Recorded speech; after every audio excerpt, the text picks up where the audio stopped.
ओम श्री गणेशाय नमः।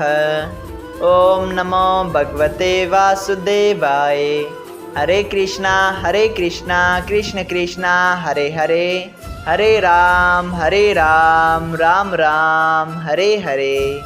तव्हां सभिनी हरि भक्तन के नमस्ते।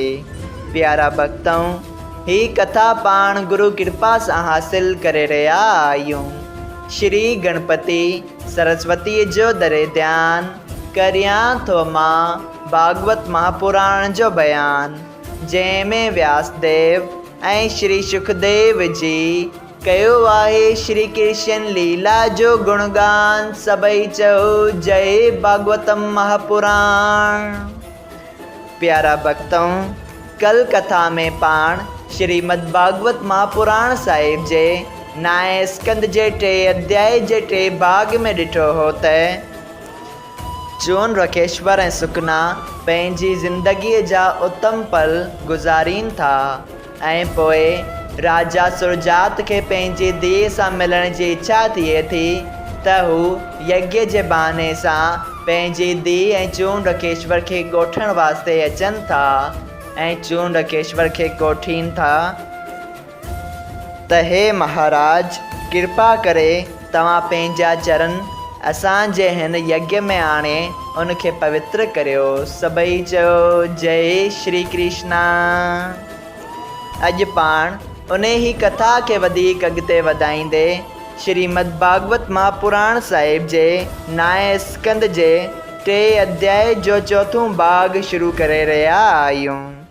श्री सुखदेव जी चवनि था त हे राजा परीक्षित, राजा सुरजात जे कोठण ते चून रखेश्वर संदसि चवण मञी स्त्री समेत राजा जे मकान ते आयो।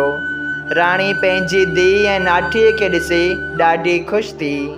जॾहिं चून रखेश्वर राजा वटि यज्ञ कराइण शुरू कयो ऐं सभई देवताऊं ऐं रखेश्वर उते आया, तॾहिं चून रखेश्वर देवताउनि खे चयो त तव्हां यज्ञ में अश्वनी कुमार जो बि हिसो ॾियो। इहा ॻाल्हि ॿुधी इंद्र चयो त अश्वनी कुमार वेद विज्ञान खे छुवे थो, तंहिं करे उनखे यज्ञ जो हिसो ॾियणु न घुरिजे। रखेश्वर चयो त हे इंद्र, मां अश्वनी कुमार खे यज्ञ जे हिसे ॾियण वास्ते अंजाम ॾेई चुको आहियां, तंहिं करे उनखे हिसो ज़रूरु ॾींदसि। इहा ॻाल्हि ॿुधी इंद्र कांवड़जी चयो त हे रखेश्वर, जे तूं असांजो चवणु न मञी अश्वनी कुमार खे यज्ञ जो हिसो ॾींदे त मां तोखे मारे छॾींदसि। ईअं चई इंद्र जीअं ई रखेश्वर खे मारण वास्ते तरार खणी, तीअं ई रखेश्वर जी आज्ञा ऐं परमेश्वर जी इच्छा सां इंद्र जो हथ मथे ई उभो थी बीह रहियो। इंद्र तरार हणण वास्ते ॾाढी कोशिशि कई, लेकिन उन जो हथ हेठि झुकी न सघियो। जॾहिं इंद्र पंहिंजी करणीअ खां शर्मिंदो थी हथ मथे आसमान में बीह रहण करे दुख पाइण लॻो, तॾहिं देवताउनि ऐं रखेश्वरनि जेके उते हुआ तिन इंद्र खे चयो त हे इंद्र, तो चून रखेश्वर जी बेइज़ती कई आहे। हाणे तूं उनखे वेनती करे पंहिंजो अपराध खिमिया कराए त तुंहिंजो हथ हेठि थिए। जॾहिं इंद्र हार मञी चून रखेश्वर खे वेनती कई त हे महाराज, तव्हां महात्मा पुरुष आहियो, मां तव्हांजी महिमा खे न ॼाणी तव्हां सां गुस्ताखी करे उन जो फल पातो। हाणे कृपया दयाल थी मुंहिंजो अपराध खिमिया करियो ऐं अश्वनी कुमार खे भले यज्ञ मां हिसो ॾियो। असां देवताउनि खे तव्हांजो चवणु मंज़ूर आहे।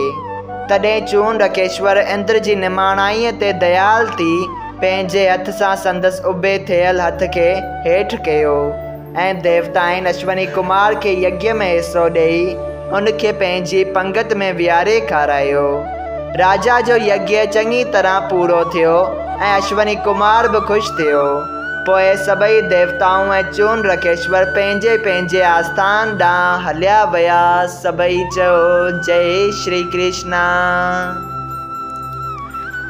एतिरी कथा ॿुधाए श्री सुखदेव जी चयो त हे राजा परीक्षित, जेको परमेश्वर जी शरण में वञी उन जो तप ऐं सुमरण करे थो, तंहिंजो ई लोक ऐं परलोक ॿई सुखिया थियनि था। श्री नारायण जी उन जा सभु मनोरथ पूरा करे थो। हे राजा, उन श्राद्ध देव मनुअ जे वंश में रेवत नाले वॾो प्रतापी राजा, जंहिंजे घर में हिकिड़ी तमामु ख़ूबसूरत ऐं बुद्धिवान छोकिरी रेवती नाले पैदा थी।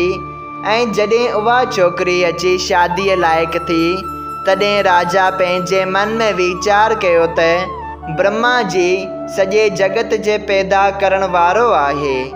उनखां वञी पुछां त मुंहिंजी कन्या लाइ कहिड़ो लाइक़ु वर थींदो, त पोइ उन सां पंहिंजी धीउ परणायां। इहो वीचार करे राजा पंहिंजी धीउ समेत ब्रह्मलोक में वियो।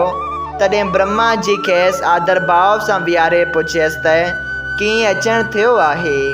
तंहिं ते राजा चयो त हे महाराज, मुंहिंजी कन्या लाइ को लाइक़ु वर ॿुधाइण जी कृपा करियो। तॾहिं ब्रह्मा जी चयसि त हे राजा, जॾहिं खां तूं मूं वटि आयो आहीं, तॾहिं खां दुनिया में 27 युग गुज़री चुका आहिनि। जेके राजाऊं तुंहिंजे वक़्त में हुआ से त सभई मरी विया। हींअर उन्हनि जे वंश मां बि को ॿियो धर्मात्मा राजा दुनिया में कोन्हे। तंहिं करे तूं पंहिंजी धीउ वासुदेव जे पुटु बलराम खे, जो शीश नांग जो अवतार आहे, उन खे परणाए ॾे। तॾहिं राजा रेवत ब्रह्मा जीअ जी आज्ञा सां पंहिंजी धीउ रेवती बलराम जीअ खे परणाए ॾिनी ऐं पाण वन में वञी हरि भॼन करे मुक्त थियो। रेवती सतयुग जे वक़्त जी छोकिरी 21 हथ डिघी हुई, जंहिंखे बलराम जी दॿाए दॿाए संदसि शरीर पाण जेतिरो नंढो कयो हो। सभई चओ जय श्री कृष्णा। श्रीमद् भागवत महापुराण साहिब जे नाए स्कंद जो 3 अध्याय संपूर्ण थियो। अगरि तव्हां सभिनी हरि भक्तनि खे हिन कथा मां लाभ हासिल थियो हुजे त कृपया हिन कथा खे ॿियनि हरि भक्तनि सां शेयर कजो त उन्हनि जो बि भलो थिए ऐं तव्हांजो बि भलो थिए। सभई चओ जय सिया राम। राधे राधे।